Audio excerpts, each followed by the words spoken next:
welcome to Retrologic. I'm Dan Caparello here with John Cummins, and this week we are going to chat about Price is Retro, our game. We're going to play our game so much. We have 8 lists lined up to play through, and it is going to be just bonkers. Crazy. Y'all are going to be sick of us by the time it's done, but we don't care. This is our podcast. This is what we do. I mean, we do care, but whatever. I'm just going to move on. But Retrologic isn't just a podcast. It's also a retro game store. You can visit Retrologic.games, check out our growing inventory of clean, tested, and authentic retro games. It's great. It's so fun. Yeah. So that's that. John, my friend, how was your weekend, dude? You said you had a pretty good weekend. Tell me about it. Yeah, it was a kind of a slow down weekend. I went on a trip the previous weekend, and that was a nonstop doing stuff and kids and dogs and everything. Yeah. So this weekend was kind of like just hang out. We went to the nature center here and walked around, did some hiking, and went to a few parks, kids, and hung out. And then other than that, I just hung out at my house and didn't do a whole lot. It's good. It's good to cool down a bit. Good to have some family time. Always. But, awesome. How about you? Good, man. Yeah, it was a bit of a chiller weekend. And Monday is kind of part of our weekend because I work a lot of weekends. Like I do a lot of wedding and video work on Saturday. And then Sunday I work at a church. So my weekends are more like work days than anything else. So we try to do Mondays like chill down day. And today, kind of the same. Took the kids to a new playground, which they loved. They also love going to Goodwill and just screwing around with random stuff they have there. I don't know what it is about Goodwill, because they don't do that at Target, but they will just, maybe because everything at Target's like in packaging, so it's not like ready to play with, but everything at Goodwill is like just on the shelf open. So whatever. Can we buy this? Can we buy this? No, we never buy anything, but we're here to play. So. Yeah, you could just play with the toys that have already been played with. Yeah, so. Exactly. And then everybody gets lots of hand sanitizer afterwards. And then as always, there's nothing for me to buy at Goodwill. It just isn't a place where there are games around me. I don't know why. Just doesn't happen. At mine, there's always plenty of like Madden and MLB and stuff you don't want. There was tons of Xbox 360 games that were worth absolute trash, but that's not going to buy those. So what did you buy this week? What'd you play this week? So I bought some things for myself this week that I've been wanting for a little while. So I finally found a authentic copy of Ogre Battle March of the Black Queen for the Super Nintendo. Because you had trouble. You got a repro. Yeah, I got a reproduction copy from the local game store that I returned. And I hadn't really seen one. I've been checking all the local game stores trying to buy one locally so I get my hands on it, because stuff like that I like to see before I buy if I can. Totally. Yeah, I get that. Couldn't find anything and started checking eBay out here and there, and they've gone up. They started, like, most of them have been selling some around like 120, 130. And I found the lowest bid one that they had auction wise that had the least amount of time, and I just put $100 on it. And I was like, we're just going to see where it goes. Oh my gosh. So I put $100 on it and it went up to 96. And I paid $6 more than I did for the reproduction cart, that I took back. So overall, well, that's not too bad. Yeah, no, I got a good deal on it. I got it for, I don't know, about $20 under value. So it just keeps going up. So I figure I need to buy a copy now, or it's going to be an Earthbound, eventually, where I'm not going to be able to get a hold of it for less than $200. Yeah, SNES stuff is pretty crazy. And then, especially those RPGs. Oh yeah. Yeah. These ones are always, that and the 64 version are always good. They just continually go up. So it's a good time to snag them and add them to the collection before they get out of hand where I don't want to buy them. I mean, they're a little out of hand already. You just, it depends on what your budget is. Yeah. I mean, the reason I bought that one is because you literally cannot play it anywhere unless you emulate it. Yeah. Right. The last place, I think it was on the Wii Virtual Console, which is no longer. So yeah, and it didn't make the cut for the Wii U Virtual Console, so you can't. Which play is weird because Ogre Battle 64 did. Yeah, Ogre Battle 64 made it. I have it on there, but Which the I gotta Super pick that Nintendo up version before the didn't make it. Wii U shop goes down. Hopefully they give us, at least the same amount of warning that PlayStation did for the PlayStation. They gave us warning for the time. Wii. So they that's just like a goodwill thing, Like all it's going to do it also is a big sales booster. Right, exactly. It's only going to make them money to tell us it's going down soon. So they're going to do it. Yeah, for sure. But so that was the main driver for I don't know. With the prices going up the way they are, there's like a handful of things that I really want that I know that, if I don't grab them now, they're just going to continue to climb. Some things are kind of going stagnant, but some things that are already valuable just keep going up. So figure I'd grab that. Another one is Tactics Ogre on the GBA, the strictly tactics version of the game that they put out, similar to Final Fantasy Tactics. So I picked that one up. Haven't played it yet. I tried it, tested it, made sure it worked, but I haven't really dug in yet. But that's another one that I want to play. And I finally bought the Teenage Mutant Ninja Turtles 2 arcade game for the NES after talking about it all week last week. Just gave one of those away in the Discord to Mechadragon. Yep. Mechadragon won that one. He just got it in. Since I'm not eligible, I have to go buy my own. Dang it. Yeah. Sorry. So finally picked that one up. It's been missing out of my collection for a little while. So the other ones I'll probably leave be for a little while. They're more pricey now. So, and they're not absolute must-haves for me. Right. Today, this is a pickup I got today at the local. They had a copy of Lion King for the Sega Genesis in the box for $3 complete with manual and everything. Okay, I'll take one of those. I mean, yeah, that's what I said. Duh. I was like, well, if you're going to give it to me, I guess I'll just take it. Yeah, seriously. Maybe not feel as bad for paying $8 for a complete Sonic 2. Yeah, that's about the going rate, out. Though. Yeah, that's true. I threw my loose copy of Sonic 2 that I had in that Genesis that I sold, so it'd be complete. Because I knew I'd be able to find a copy like anytime I wanted to. Right, yeah, easy. So I was like, that was the only thing missing out of that box that I picked up the other day. So I completed that, threw my copy in there, and it's already gone. It should be getting to that dude's house soon. That's a quick one. Sweet. And so I also grabbed the orange box for the PS3. This is I gotta grab that. Portal, Half-Life, Portal. and Team Fortress. Team Fortress 2. Yes, and Team Fortress. Yep, all three. That's I grabbed that, that's probably cheap too, right? Man, no, it's going up. That's why I got it when I did. It's I think it's almost $30, if not more now. And I just randomly found one on Mercari is it less for $15 on Xbox 360? with free shipping. Probably. Let's see here. Okay, it's about half. No, it's about $10 less on Xbox 360. So I might pick it up there instead of PS3. Yeah, that's fine.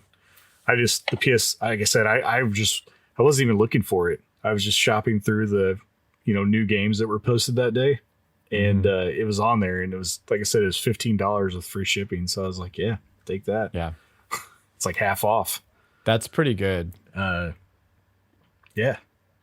And then at the local, I grabbed what I thought was a copy of Rodea the Sky Soldier for the Wii U. Mm-hmm. It was I think it was like $7. So I grabbed that. I was like, all right, yeah, I'll take that.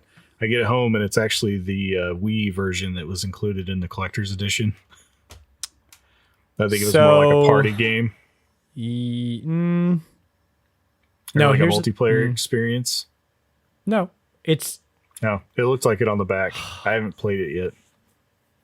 To my knowledge, the Wii version and the Wii U version are the same game, just with a different control scheme. Oh man. My Why head would hurts. they include both of them in the same package? Because it's some really weird BS. Like, it was supposed to launch on the Wii, but they had a bunch of delays. And when it launched on the Wii U, they were like, well, let's give them the Wii version too. Like, I used to have it, and I played the Wii version because all the reviews were saying like, oh no, the Wii U controls are all janky. Play the Wii version that comes with it.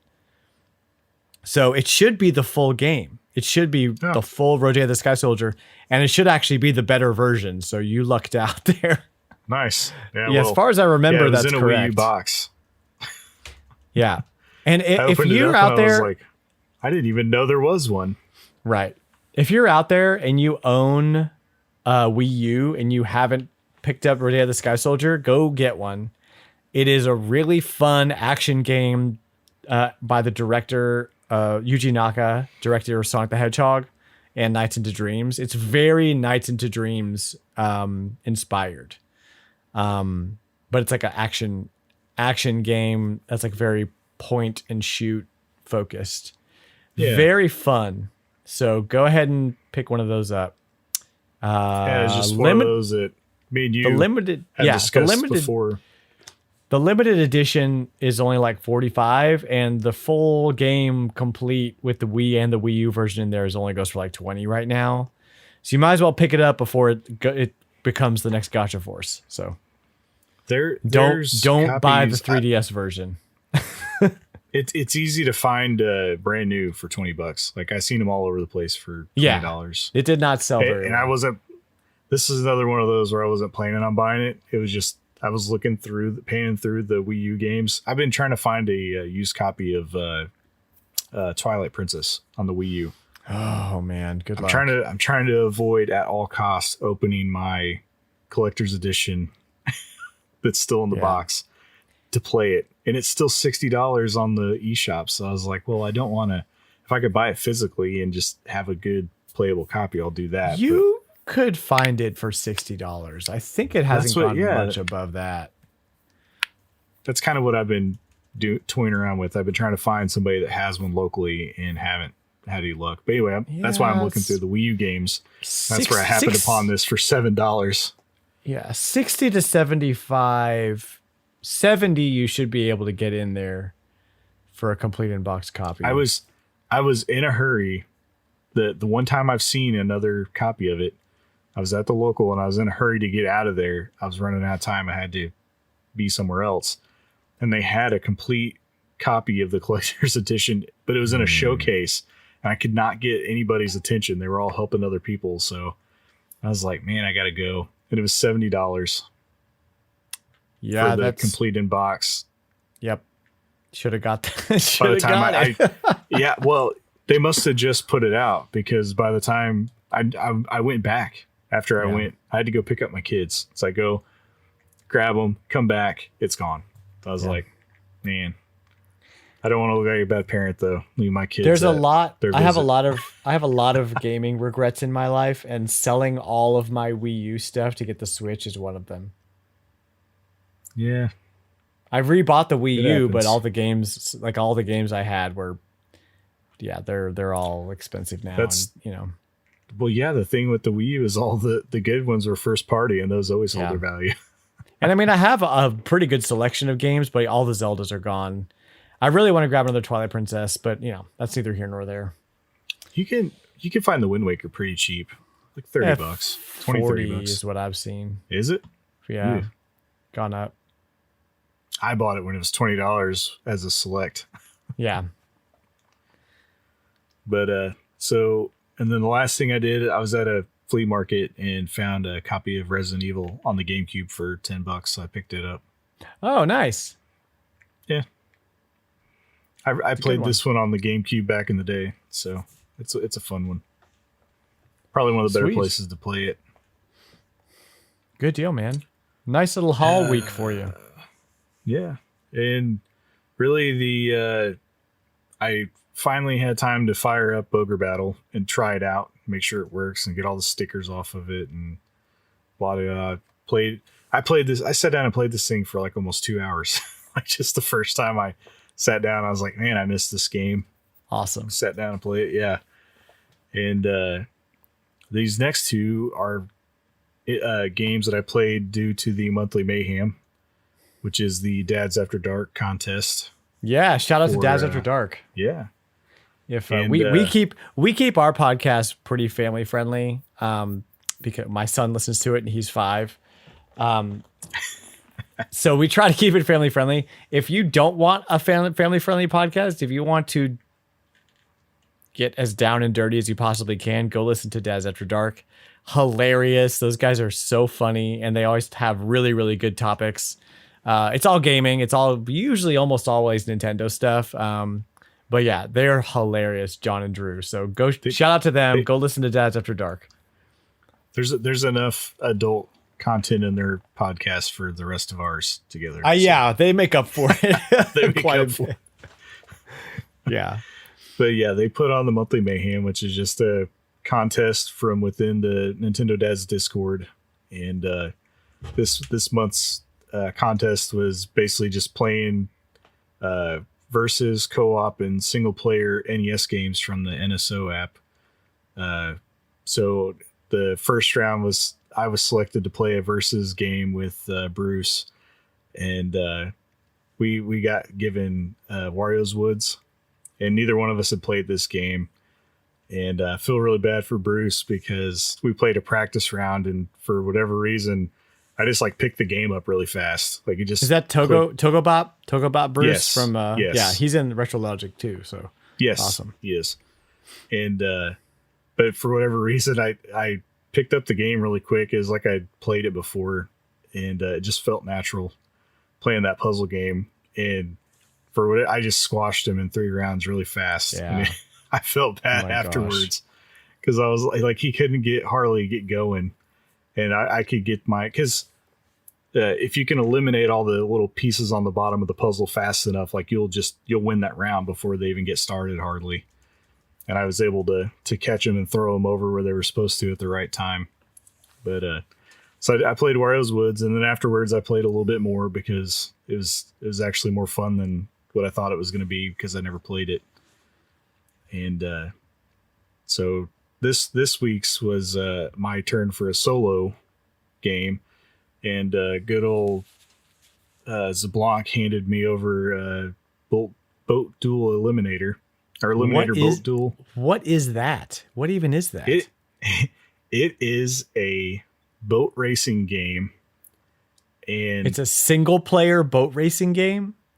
I think you can play 2 players. Okay, I was gonna say I played single player. You can play against the CPU, but it's really weird because it goes from a kind of like an isometric top-down view. Well, it's not isometric. It's like a racing, like top-down racing view, kind of like RC Pro AM. Right. And but you're a boat, and there's buoys, and you have to go through the buoys. If you hit a buoy, it slows you down. Type deal. Sounds fun. Yeah. But it alternates between that and then kind of like a third person behind the boat view, where you're also going through things. And it's not always buoys as obstacles. Like the first level, there's like a swamp, and in I think actually I heard from Zablanc today that it like the different racers that you race are actually randomized, so you might not play the same person for the first time. But whoever I played first, the level was like a swamp level, and there's alligators, and if you hit the alligator, it makes you jump up in the air, and you get like a speed boost. But the game was a lot of fun. Like I was not expecting. I heard a lot of people whine and cry that we got Eliminator Boat Duel whenever they added it to the list of games. They're like, this is not what I asked for. Well, so I was expecting a really bad game, and I get in there and I'm having a blast. Like I played, you get a 15-minute time limit, and I got lucky and beat the first guy the first time, and then all right, made it to the second one, and I even retried him like 3 or 4 times trying to get through. I couldn't get enough of it at the time, but ran out of time. It's not a easy game. It's pretty difficult. But so that's what I played. I thought I'd tie in the monthly mayhem to give them a shout out with it. For sure, man. They're great. So what all did you pick up and play this week? Awesome. Yeah. So so the PS3 console that I was able to pick up, because of Sony's decision to shut down their digital store. Yeah, it works great. I got it for really, really cheap. And it may be something that I end up selling later. I'm not really sure, depending on what the price does for those later with because the games that you can download on the digital store right now are really really pricey PS1 games. The short list that I downloaded was Umjammer, Lammy, Vagrant Story, Legend of Dragoon, Threads of Fate, Psychonauts, Megaman Legends, Grandia 3, Tron, Bonne, Bomberman, Fantasy Race. That one mostly out of morbid curiosity. And yeah, it didn't decent. Yeah, so it was, I mean, a pretty good haul for the price that I paid of PS1 classics. And then to play on the PS3, I also picked up one of my favorite games from when I had a PS3 like 10 years ago, which is Enslaved Odyssey to the West, which is a Namco developed action platformer game. Really, really fun. Super good story. And it, I mean, $10, $15, you can pick that game up. It's not very expensive. But yeah, so that's what I picked up. I just dropped my amiibo that I was playing with. Got the Banjo-Kazooie amiibo. It's beautiful and I love it. He doesn't fly though. No, he doesn't fly. We now know that for sure because I dropped mine. And then I also had been jumping in the monthly mayhem. It's retro, so I thought, you know what, I'll make time for it. And then luckily the streaming time that I have every week kind of coincided with what they were doing, so it worked out. And the first round I did was versus Excitebike, and I kind of had the same experience you did with Wario's Woods, where like I don't play Excitebike on the regular. I played it a couple times in my life, but I seemed to like really hit a stride with it. And Jason Frost was my opponent, and I kind of creamed him. Like I beat him every round. We had to do 5 rounds, and I beat him every round. So it was a clean sweep. And then this week we had to play Super Dodgeball, and it was me and Vinny, also known as Super Nintendo. And Super Dodgeball is great. It's a fine game. The problem that we were having was that that's a very like reaction heavy game. And playing online with Nintendo Switch Online, those NES games, your controls start to lag, your reaction time is down, like the game freezes up randomly. And it was absolutely infuriating trying to play. We had to play one game. And we did a practice round and a real round, and we were in there for like almost an hour. I forfeited the second game. I was like, listen, I don't want to do this anymore, and I don't care. Goodbye. Like, good game. You win. I don't want to do it. This is torture, and I choose not to participate. Goodbye. On stream. I was streaming it, and I was like, this is horrible. What is happening? Oh, man. Like, I like Super Dodgeball as much as the next guy, but playing it with that much controller lag and, like, freezing made it unbearable. It took forever to do anything, and it's very reaction heavy. So, like, how do you know? I can't tell the future. What am I supposed to do? It's horrible. It's the worst. I have, the like... ball, dude. That's what you're supposed to do. Yeah, right? I would love to, except it was, like, I kid you not, I'd press the button, and a full second to 2 seconds later, whatever I pressed the button to do would happen on screen. Unplayable. Smacks you in the face. Horrible, man. I was freaking out on stream like, God, this is horrible. Anyway. So that was a fun week. Also got a ton of stuff in for the store that I'm not going to talk about yet. All that has to be cleaned up and pictures and posted sometime this week. So hopefully there's time for that. Been waking up early to try to get a lot of that stuff in. So we're just going to keep on trucking. So, John, let's get into this mega tiebreaker round of Price is Retro, shall we? Let's do it.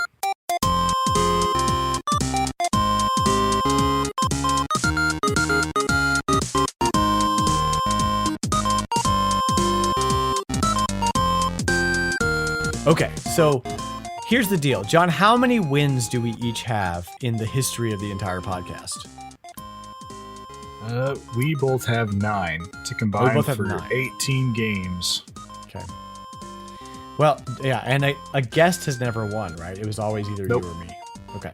Yep. Guest is 0 right now. So, what we're doing this episode is we invited our community to as many people as they wanted to submit lists for Prices Retro. Oh, first let me tell you how to play if you've never listened to the podcast before. How you play is I'm going to be each of us are going to be presented with a list of games, 3 to 4 games, and we have to guess the value of the entire lot of those games. And whoever is closest to guessing the lot wins. Pretty simple. We have 1, 2, 3, 4, 5, 6. Oops. 7 community members. Hold on, is it 7? I thought it was 6. Did I mess up? 1, 2, 3. Oh, I can't do that. 1, 2, 3, 4, 5, 6. It is 7. I'm sorry, John. Can you adjust the thing real quick? We can handle 7. Well, then you and me is going to make 9. No, I have 7 bonus slots. Oh, okay. So you're prepared. You're more prepared than I was. Not counting. Yeah. Right. Okay. So there's going to be 9 guesses, and it is going to be crazy. The price, the up and down that's going to happen here. Normally it's just John and I. Sometimes we'll have a guest or two, but yeah, this is going to be bonkers. So let's jump right in, John. Why don't we do each other's lists first? And then we will do our guests. All 7 of you beautiful people that submitted. Thank you so much. Good. You want to go first? Sure. All right. Go ahead and list them off. Loosely themed, but so my first game is the Eliminator Boat Duel for the NES Complete. Okay, great. Thank you. The second game is Wario's Woods for the NES Complete. Okay. The third game is Teenage Mutant Ninja Turtles 2, the arcade game for the NES Complete. And the last game is Ogre Battle for the PlayStation 1 Complete. Oh my gosh. Oh, okay. PlayStation 1 Complete, whatever. That's fine. Ogre Battle for the PlayStation 1. All right, we're just going to say that. Okay, so to add up my guess real quick, we've got... I'm going to say $370.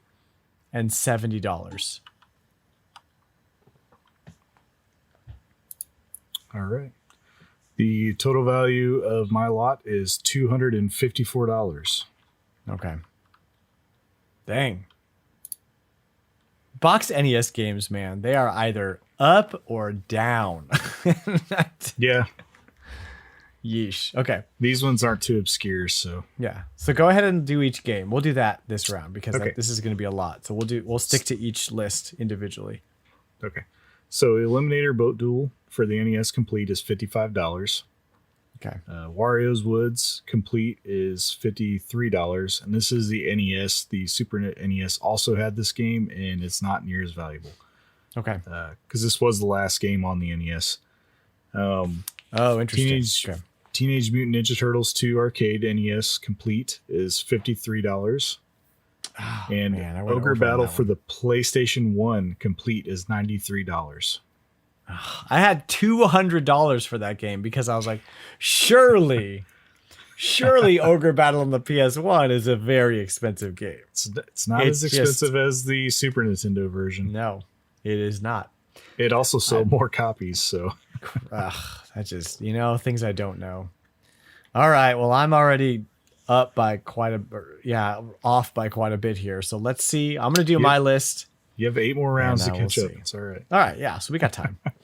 Okay, so The first game, Earth Defense Force 2025 for the Xbox 360, complete in box.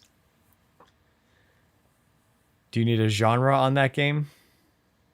Sure, shoot. I've never heard that game. So it is a third person horde wave shooter, kind of like Serious Sam. Oh, okay. Yeah, just waves of enemies coming at you.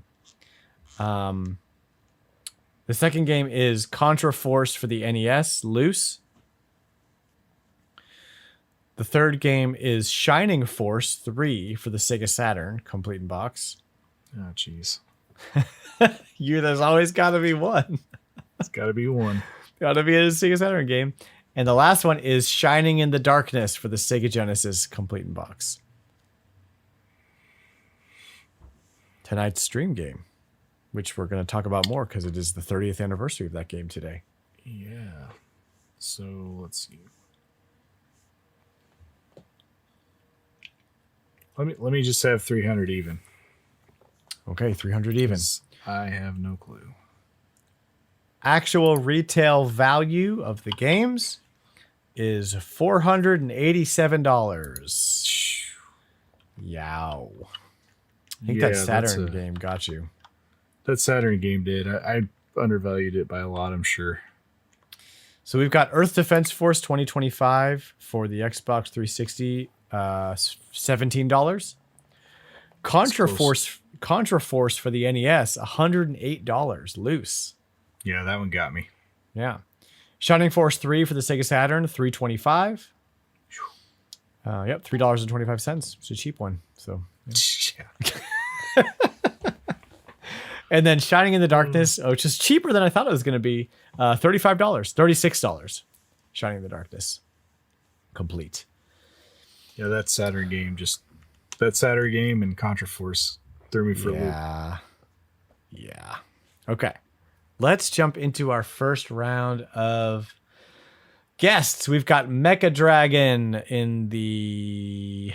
from the community who submitted a list.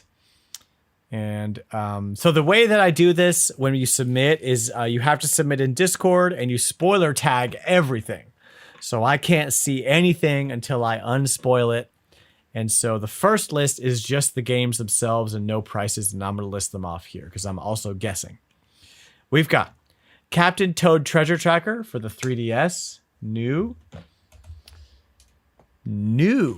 Captain Toad Treasure Tracker. Okay. Nice. Donkey Kong Country for the Game Boy Advance. Loose. Freshly picked Tingle's Rosy Rupee Land, which is a fake game. There's no way that exists. PAL version for the DS. Complete. We've got Megaman Anniversary Collection for the GameCube.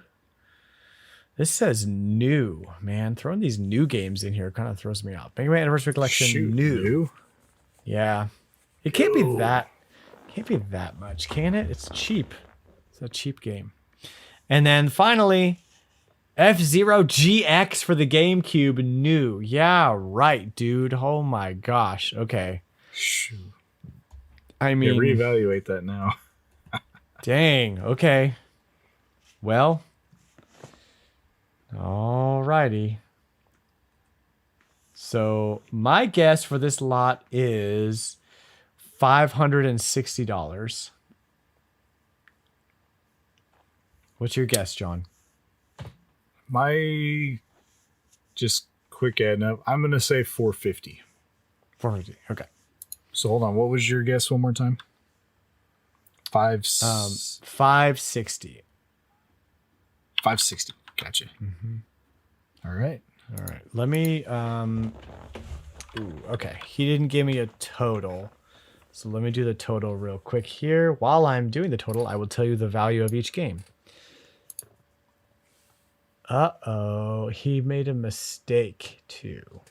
So go ahead and remove your price for F-Zero GX because he wrote new in the description, but the complete price is but the price he gave me is for complete. So just remove that from your total. That makes my total 160. And what's your total minus your guess for F-Zero? 2. Well, let me just do 2 even. 2 even. Okay. All right. So Captain Toad Treasure Tracker for the 3DS new is $24. Donkey Kong Country for the Game Boy Advance loose is $12. Freshly picked Tingle's Rosy Rupee Land for the DS complete is $58. Megaman Anniversary Collection for the GameCube new is $60. Actual retail value of the list is $154. Okay. Alrighty. So, okay. So my guess was very close. My guess was 160. Yep. Yeah. You were pretty dang close. Yeah. $6 off. That's crazy. Yeah. Sorry, Mechadragon. You may have just made a mistake in your descriptions. So we can't guess the F-Zero GX price. But that was a great list. Throwing new stuff in any retro list is like total throw off. Let me know when you're ready for the next list. Some of that stuff's unimaginable. No. I'm ready. Exactly. All right. The next community member we're going to get a list from is Flightsy. Good old Philip.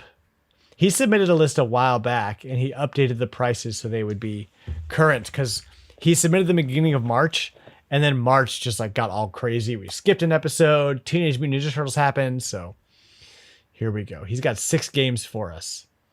And his theme is why buy the game when you can play your own version for free? So I guess we'll see. We've got The Price is Right for the DS complete in box. Oh, man. The Price is Right for the Wii complete in box. This is hilarious. What else? The Price is Right 2010 edition for the DS complete in box. The Price is Right 2010 edition complete in box for the Wii. The Price is Right Decades for the Wii complete. And finally, The Price is Right Decades for the Xbox 360 complete. Wow. Okay. Okay, so my guess for this is going to go ahead and be $30 because $5 a pop is what I've got on that. I'll go 50 and I'll raise you by a hair. All right. Okay. All right. Good luck. Okay. Actual retail value of these games is $57. Wow. All right. Made up for some lost prices there, John. That was good. Gained a little bit of steam. Price is Right for the DS is $8.24. Price is Right for the Wii is $6. Price is Right for the 2010 for the DS is $10. Price is Right 2010 for the Wii is $6. Price is Right Decades for the Wii is $13. Price is Right Decades for the Xbox 360 is $12.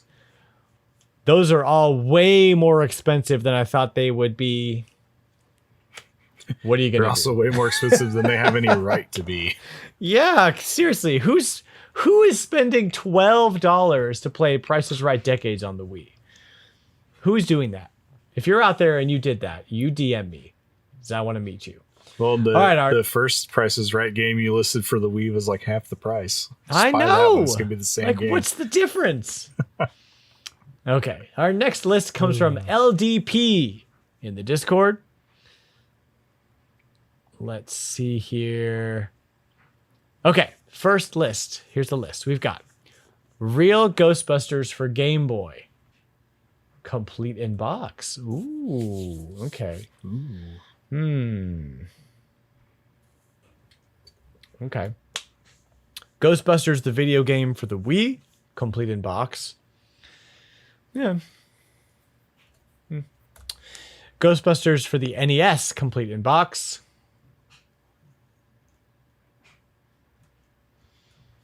That is it. I am going to... Why don't you guess first this time? Go ahead and guess first. So... I'm going to say $100. I'm probably off. I'm going to say $200. Grand total is, oh my gosh, $202, John. Oh man. You need to catch up, dude. Dude, that Game Boy game. I know it's that Game Boy game. All right, here we go. Real Ghostbusters for Game Boy, complete in box, $143. That's it. That one got me. Gosh, I guessed 100 on that one. Even I was low. Ghostbusters, the video game for the Wii, complete in box is $8. Ghostbusters for the NES, complete is $50. And I went over on that one, so I kind of made up for space on that. Yeesh. Those Game Boy games are tricky too. I just always go up on Game Boy games because, like, nobody kept their Game Boy game boxes. Nobody did. I still have some. Nobody did. Eldeepee also had a little bit of a snippet for us, just something to say about these games. He said, compared to the variety of the Turtles games, it's wild that we had to wait until 2009 for a truly solid Ghostbusters game. I think the Sega Genesis game is pretty solid.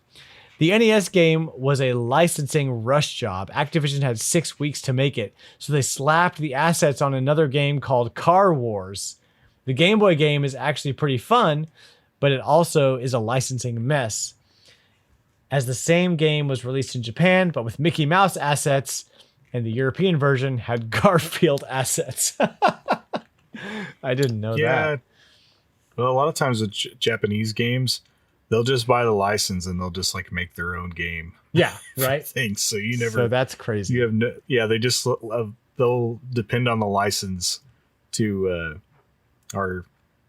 they want the license to sell the game. They don't really care what the game is. Yeah.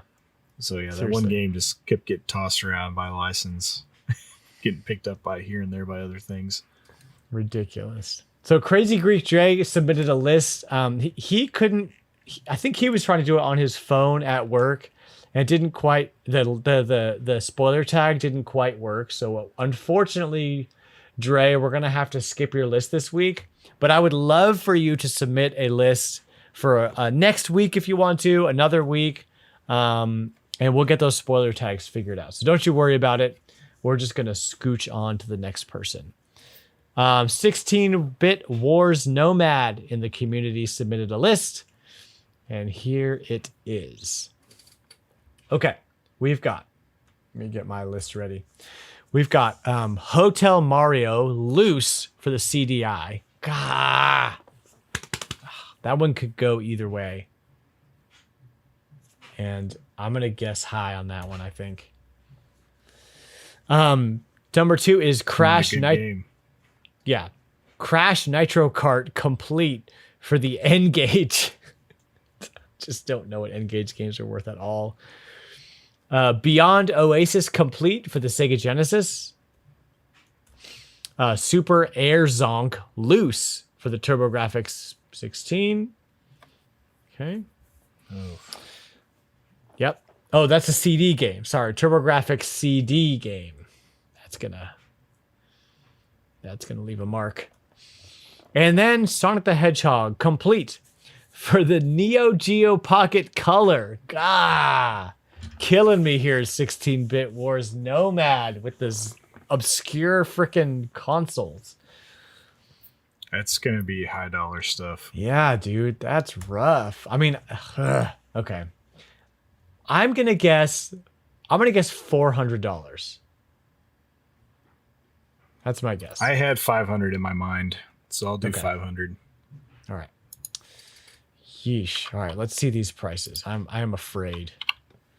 Okay. Hotel Mario Loose for the CDI, $78. I went way over on that one. Dang. Okay. Crash Nitro Kart Complete for the N-Gage, $35. Okay. I would imagine that's a pretty expensive N-Gage game. I can't fathom that those are expensive. Beyond Oasis complete for the Sega Genesis is $110. Whew. Yeah. I knew it was like it's $60, 60, 70 loose. So I think I put the loose price on mine by accident, but dang. Super Air Zonk loose for this TurboGrafx 16, $444. Why? I didn't go Why? high enough. Oh, Air Zonk. Okay, now I know what that game is. I forgot what that game was. I went astronomically low on my guess for that one. Sonic the Hedgehog for the Neo Geo Pocket Color, $85, understandably. The total value is $754. Oh my gosh. That just wrecked our whole score. Oh my gosh. Wow. Wow. Yeah. You played dirty with us, man. That was a dirty trick. He did hard mode. Super hard mode. I mean, I asked for it too. I was like, send the hard stuff, send the easy stuff. They did not hold back. Okay. Oh, goodness. All right, our next community member, we've got Eric Plunk, classic. Eric Plunk, dude, he is a ride or die Retrologic community member. That dude's one of my favorites. He was on our podcast a few weeks ago talking about his collection. What a great guy. Here we go. Here's his list. We have, I think it's pronounced Taito. Taito Legends 2 for PS2, complete. In box. SNK Arcade Classics Volume 1 for the PS2, complete in box. Tecmo Classic Arcade for Xbox, complete in box. He did all the arcade classic collections. Konami Antiques MSX collection for the Japanese Saturn, complete in box. Japanese Saturn, dude. You took a curveball and then you curved it even more. Good Lord. Okay, well, your guess, John? I have to ponder this one a little bit more. Okay. Just a little bit. My guess is $400. Yeah, I'm thinking 275 is where I'm at, but I'm probably really low. Okay. So you got 400. I have 400. All right, now I'm going to do 275. Okay. Taito Legends 2 for PS2, complete in box, is $39.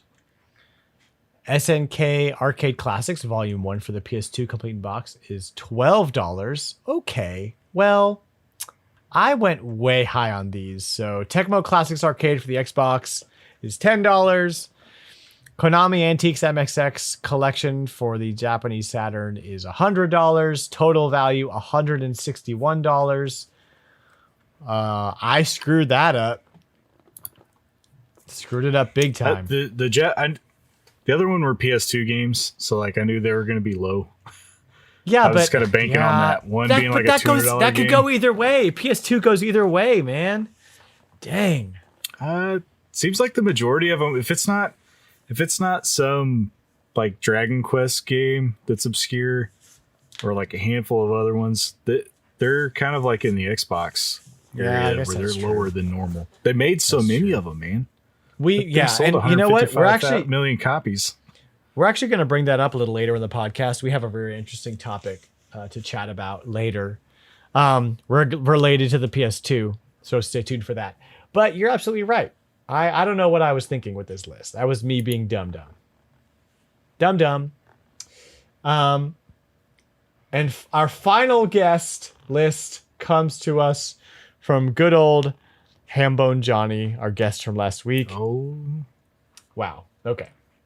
This is the final. This is for all the potatoes. So let's make this one count. Yeah, and we're just a recap here where we're at.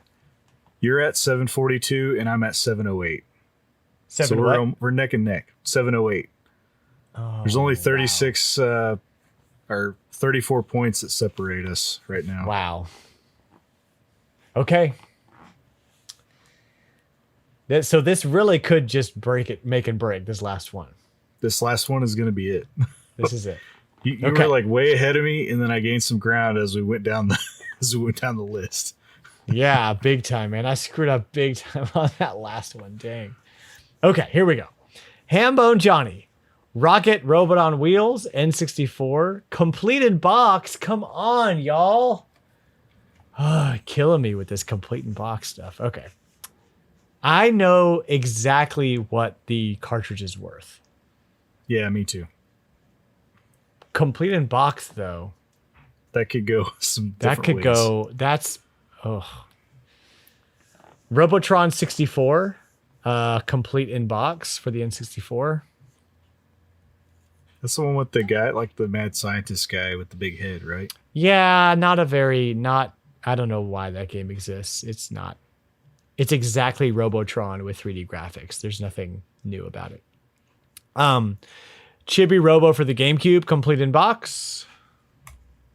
And Rob the Robot for the Rob the Robot for the NES, complete in box. Johnny, that's a game. Could you buy Rob the Robot by himself for the NES, or is this the set with the robot? You could buy him. You can buy him by himself. I don't know if that is the way he has it. He doesn't mention that it's the... If he went to price charting and put it in, then price charting would have the price for that, and he would know. And he did not say action set here. He says Rob the Robot. Why don't we exclude that one?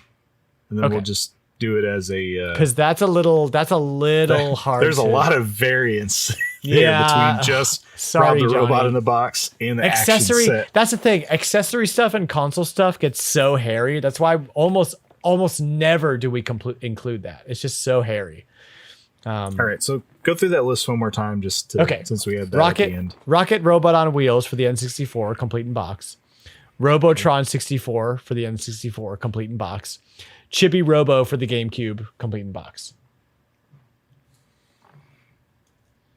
All right, I have a number. Why don't you go first? I'm going to say 425. All right, I'm going to say 460. So we're both in the ballpark, same area of town. We just need to see. Wait, Rocket Robot 4,000. Yeah. Rocket Robot on Wheels for the N64 complete in box is $183. Oh, geez. Robotron 64 for the N64 complete in box is $35. Chibi Robo for the GameCube complete in box is $200. So let me do some quick math to get the total of those three, since he included Rob in the total and I didn't. So 183 plus 35 plus 158. Oops, sorry, I messed it up. Let me try it again. 183 plus 35 plus 200 is $418, John. Booyah! Oh, how did you nail that so perfectly? Well, oh my gosh. For one, my guess, I knew the middle game was not going to be anything. Like, I knew that one was basically fodder. Like, it wasn't going to count towards this price. I overshot Chibi Robo because I've been seeing it go for like $250 here lately. And, yeah, but I recently undershot the other one. I recently looked up Chibi Robo, so I kind of like quasi cheated, even though I didn't know it was going to be on this list. I knew exactly that it was what it was worth. That's fair game. That's how we get all of our prices, because we're constantly searching either looking for a deal for ourselves or looking for a deal to sell a game. Exactly. So that's perfectly fine. But man, Chibi Robo is one of those that of course, price charting is an average on prices. I've seen a ton of them sell for $250. Yeah. Like quick. That's where my mind it's went, is not price charting, but just what I've been seeing. It's a white whale, helped me man. out because and I would love to get a copy of it, but it's a white whale at this point.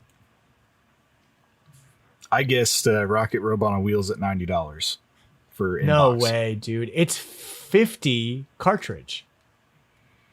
Yeah, but N64 is well, I guess this could go for any game. I always say the particular console, but sometimes the inbox price doesn't really change all that much compared to the loose. It just depends on the game. Not for cardboard stuff though. I would say that's not true for cardboard. Almost always. I don't know. Just from what I've seen. Didn't help Tron out too much. John, you took it, man. You took the tiebreaker. So man, it was neck and neck there, was 784. Dude. Okay. Your total score is 784 and mine is 715. So I edged you out by what, 60 or no, 7 yeah. No, 69 points. 60ish, yeah. And that's like a hair 69 points. Cuz you could easily switch one or two. Yeah. We just did 8 lists. Yeah. So for it to be that close after doing 8 lists. Crazy. All right, man. Well, congratulations. There's some. Yeah. I cannot believe what Eric Plunk made us go through. That was I know. That was rough, man. It's good though. Oh no, that wasn't Eric. Who did like all the, was it Nomad? Yeah, it was totally Nomad. Yes. Engage games. Give me a break. Craziness. That's it's like when I brought up all those CDI games, the Legend of Zelda ones. Yeah, exactly. Well, let's take a quick break here.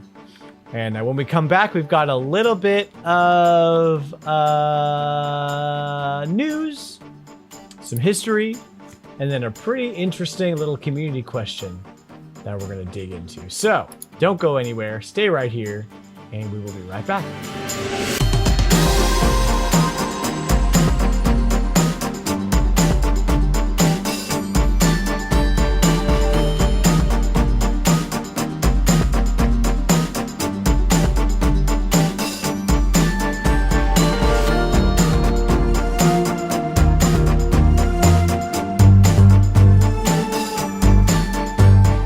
Back. John, do you have anything new to say about Metroid Prime 2? I actually don't have a Metroid Prime 2 update this week. I did not get to play it. All right. Okay. I tried. I did not. We'll wrap that up. We'll wrap that up next week. Yeah, it was kind of a weird week for video games, so we'll wrap that up next week. But don't forget to pick up your copy of Plock, because April is Community Crossplay Month. And we are all playing Plock. The problem is that game is nowhere. So either buy the game for Super Nintendo, or find some other means to play it that may or may not be super legal, that I'm not going to encourage. But however you have to play it, go play it. At the end of April, we're going to do another live discussion with community members. And if you want to be in on that, you got to play the Plock. Got to Plock it up. So, John, this day in gaming history, 30 years ago today, marks the 30 years ago today in Japan, the game Shining in the Darkness launched on the Mega Drive, the Sega Genesis. I didn't know what this game was. One of my old coworkers loved this game, obsessed with it. He loved this game. And I was as mistaken as most people in the Discord were about it too. I thought it was like Shining Force. I was like, oh, cool, like Shining Force, Shining in the Darkness, it's something like that. He's like, no. Shining Force is like what? It's like a Fire Emblem clone. Shining in the Darkness, as far as I've played and as far as I can tell, is pretty much Dragon Warrior, but the labyrinths, dungeons are all in like a pseudo first-person view, which is really cool to see on the Sega Genesis. Like they actually made it look really good. So I played. Go ahead. Streaming.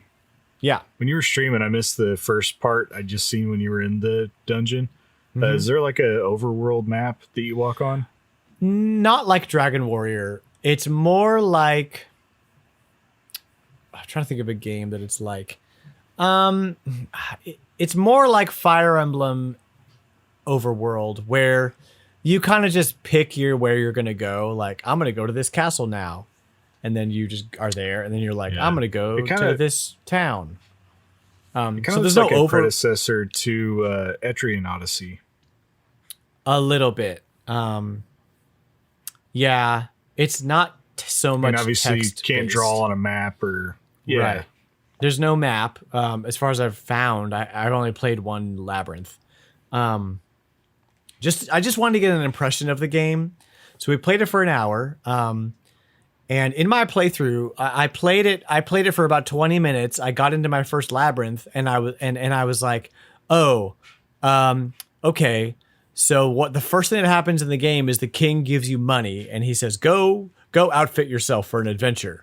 And I went and I bought a weapon and I bought some armor, and then I was out of money. So I was like, okay, I guess that's all I need. Bought one healing herb.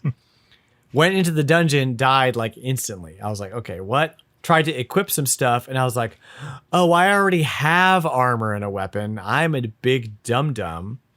So I'm going to restart this game, and we're going to figure it out. So restarted the whole game, went back in, didn't buy any armor, bought some gauntlets, and I bought nothing but healing items.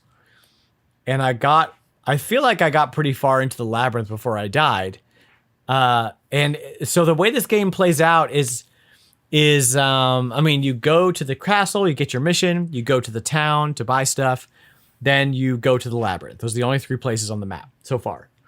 And you go through the labyrinth, and it is a first-person view of a labyrinth, and random enemy encounters will pop up, and it is all hardcore turn-based RPG. Very reminiscent of the original Dragon Warrior, where like the enemy's standing in front of you, and it's like, this character attacked. He did this much damage to this person. This person attacked. This person missed. It's just kind of like spelling it out for you on screen as you play. I'm a sucker for that kind of thing, so I had a great time. Like, I'm probably just going to keep playing it because it really hooked me very quickly. You initially go in and you kind of feel weak, and you very quickly level up and start to become way more powerful than your enemies. So it really makes you feel really good about yourself. It's still like, I'm just spending a lot of the battles tapping A, mowing down slimes and stuff. Another thing I want to talk about is the art style is so gorgeous for 1991. I mean, it blows away anything on the NES at the time. It looks like you're playing a cartoon, kind of. Nothing's really like animated per se, but all of the illustrations and the artwork it's beautiful. It looks so good. It looks like you're watching a cartoon almost. So like, do I recommend this game? Yeah, heck yeah. If you're an RPG fan, you could do way worse than picking up a copy or going and buying the Sega Genesis collection on the Switch and playing some Shining in the Darkness. So yeah, go give it a try. I recommend it. I like it a lot. This one's like a pretty cheap one, isn't it? Yeah, $20 for the cartridge, 35 complete. If you want to pick it up for your collection, I probably will now. Like, now that I've played it, I'm like, okay, I'm down for this. Yeah, so that's that.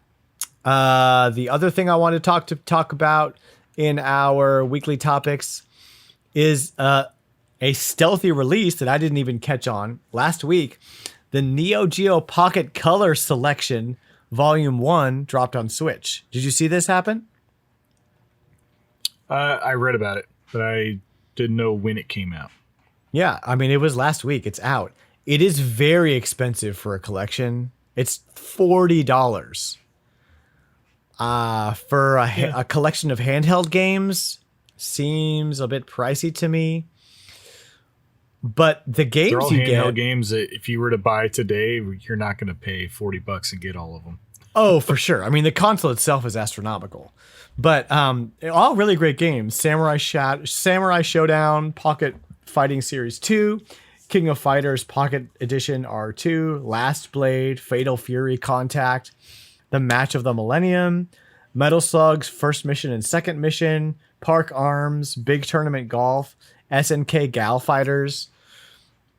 That's the complete list of games. So it's not a ton of games, but I mean, Hopefully, it's great. I like that there's volume 1. Like I'm hoping they do more volumes.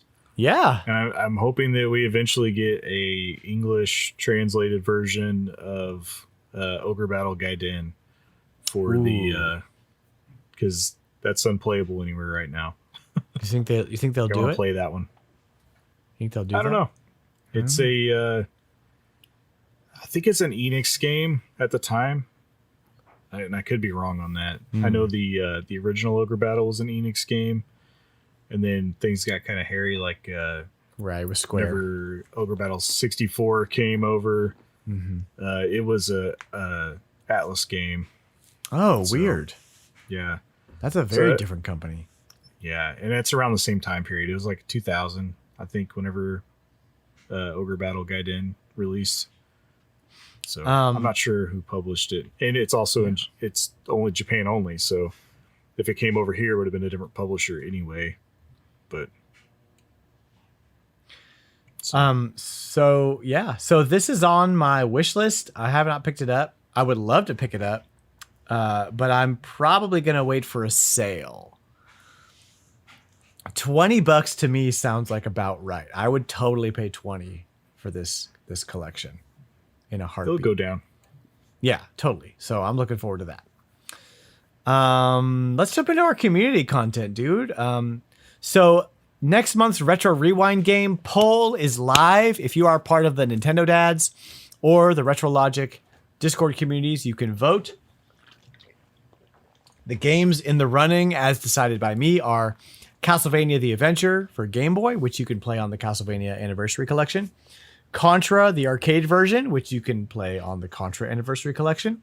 Comics Zone for the Sega Genesis, which you can play on the Sega Genesis Classics Collection.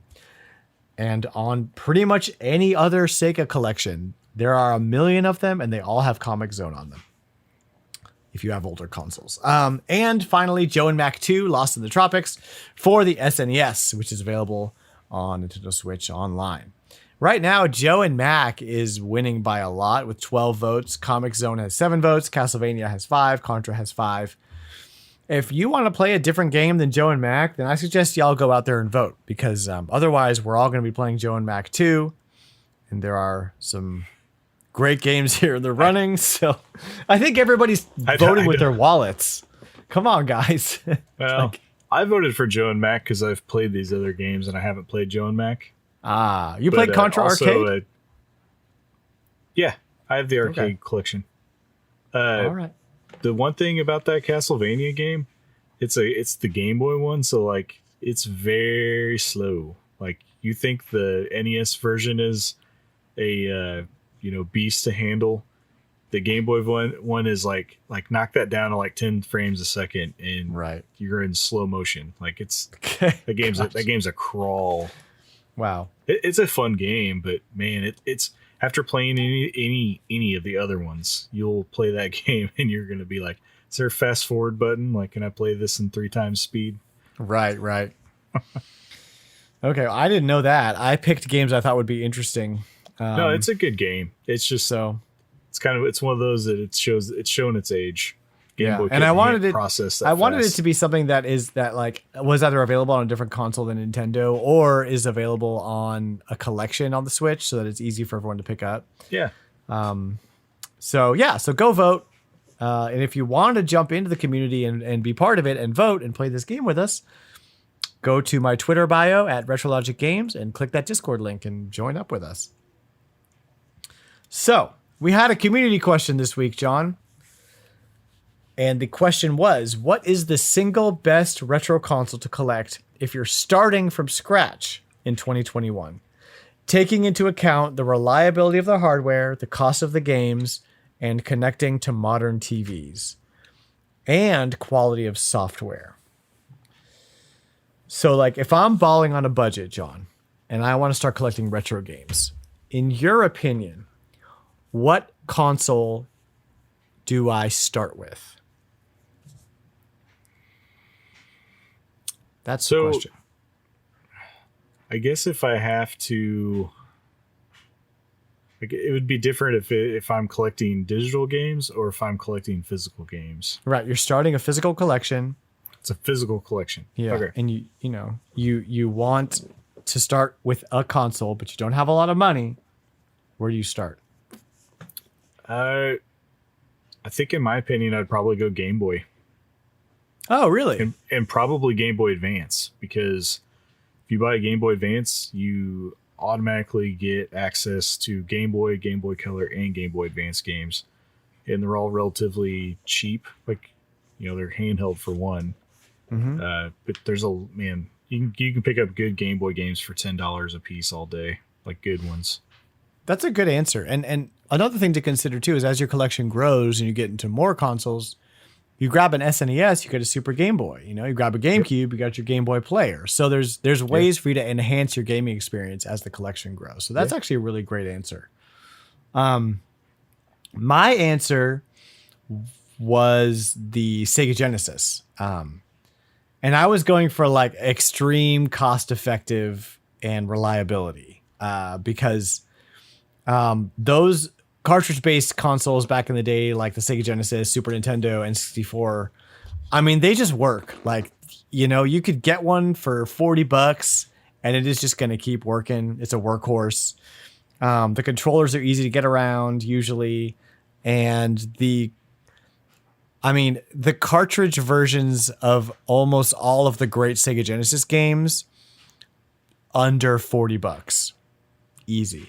Toe Jam and Earl, all the Sonics, even the Phantasy Star games are not super expensive. So, and there are expensive ones, but it's not the norm like it is for Super Nintendo. For like all the first party games are 40 and above, like Zelda and Super Metroid. So, that was my pick. Something with the Game Boy I forgot to mention on my purchases. I bought Donkey Kong Land 1, 2, and 3 for $10 a piece. And was a steal. Yes, those are fantastic games. Stole those. Definitely Game Boy is a great choice. Sega Genesis. And we had some community members chime in too. I want to read some of these. We had Eric Plunk in our community say Genesis is the most affordable, and there are plenty of games for it that won't break the bank. There are HDMI cables out there that work for it as well. That's true. You have the pretty affordable Hyperkin cables for the Genesis that are awesome. So you can play on your modern TV, easy to go with. LDP gave us an interesting answer. He said, I'm going to vote Wii U. I know it's the least retro of the generations, but it's virtual console, access to the Wii library, make it tough to beat in my book.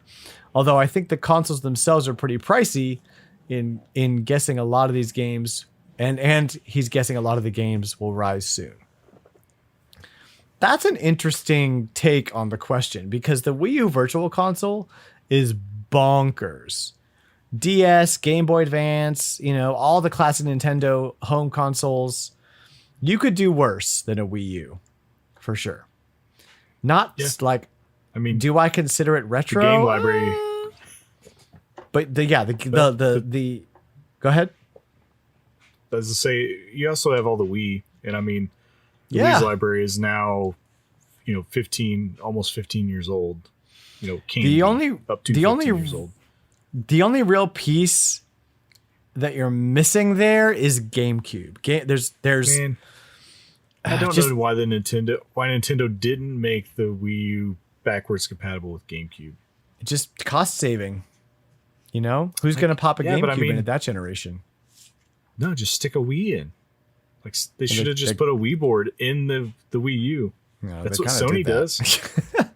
Well, I know, yeah, but why isn't? But you also have playing a GameCube game. The GameCube's unique because you also have the hardware complications of accepting those tiny discs, which the Wii handled well. But they had to cut costs some. I don't blame them for not doing it from a business perspective. It's like, why spend the money trying to do it when nobody's going to use the feature? Now we look back and we're like, well, yeah, that would have been awesome, but I want my GameCube games in HD. Stuck in limbo. Yeah. That's a good argument to get a Wii, though. Even though you don't have access to the virtual console, great Wii games can be pretty cheap, and the GameCube library access is an awesome bonus. Well, even though those games are cheaper than a Genesis. Yeah, exactly. Exactly. So moving on, we have out there. Go buy one. Chris HL94 says, I've been able to find a few DS games that were reasonably priced. Haven't looked into the consoles, though, and I found a couple 3DSs that weren't bad. One original and one of the new variety. 3DS or 3DS is a great answer. The 3DS has a virtual console that is chock full of awesome Game Boy stuff, including Pokemon, which can be really expensive. And the DS's library is massive. It has started to become very expensive to get some of the better games, though. Not Mario, but like Pokemon and some of the RPGs are getting pretty expensive. But I wouldn't begrudge anyone for picking up a DS or a 3DS and starting a collection that way. Yeah, lots of DS games. And DS Lites are everywhere. You get DS Lite for $30, $30-$40. So cheap. Yeah, easy. And then a couple of, I threw the question on Twitter too, and a couple of our friends on Twitter hit us up. The Retro Blast podcast, which if you listen to this, I highly recommend also listening to the Retro Blast podcast. They do deep dives into some pretty obscure games that I really like listening to those guys. He said PS2. Huge library, backwards compatibility with PS1. You can start building both libraries with just a PS2. Yeah, I like this answer a lot. PS2 games, as we were saying earlier, dirt cheap, super cheap for the great games. Yep. My only argument against the PS2 is that some of the hardware can be unreliable at best. Too many DVDs played through those things, man. Yeah, and like they did make a slim version, which is better. But yeah, if I were to buy a PS2 today, it would for sure be the slim version. And those are not super cheap. The auto feed disk drive and goes with the top down. Yeah, much easier to manage that from a hardware perspective. Occasionally Average on Twitter also said, I know the classification of what is or isn't retro can be contentious, but I would also say PS2. Most games are relatively inexpensive. There's such a massive library of quality titles. You'll never run out of interesting ones. So yeah, I totally agree that the library of PS2 is massive and never ending and fairly affordable. So, so is PS1, and you get availability of both. Play both of them on there. Yeah, great answers from everyone. And I think it's a cool little topic. I mean, if you're listening to this podcast and you haven't started collecting anything, but you want to, there's some great advice right there for you. Where to start on the cheap, Good. John, we're about to close out, but do you have anything you want to say or add?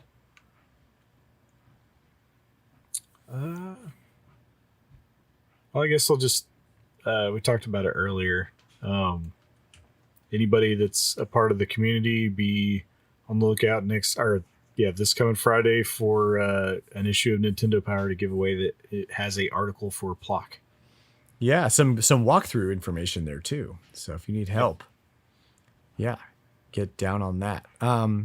Awesome. Yeah, thanks, John. That's donated by John kindly. If you want to, so every Friday in our Discord, we do giveaways. And sometimes community members or content creators will want to donate something to give away. If you want to do that, please reach out to me. That'd be so cool, not only for you and what you have going on to be plugged a little bit, but for our community to get some free stuff, which we all love. It's one of my favorite things that we do in the community to give back. So please do that. And thanks for listening to the Retrologic podcast. We are proudly part of the Nintendo Dads family of podcasts. If you like what you hear, you can check me out on Twitter at Retrologic.games. I'm doing giveaways and cool posts and questions and polls and just fun stuff. I just love interacting with y'all on Twitter. Super fun. You're also more than welcome to jump into our friendly and 100% non-toxic Discord community. The link to that is in my Twitter bio, and when you click that link, you will be welcomed with open arms by some of the nicest retro gamers on the planet. Super non-gatekeepy, I promise. And you can find all the Retrologic stuff at Retrologic.games. That's the website. That's where you go. And as always, thank you for listening, and we will catch y'all next week. Bye now.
Well, yeah, I guess that's right. I'm going to eat a chip.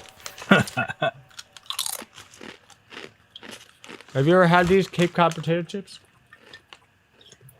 Yeah, those are good. They're the best, man. Sea salt and how they're kettle cooked. Mm-hmm. Very good. Anyway.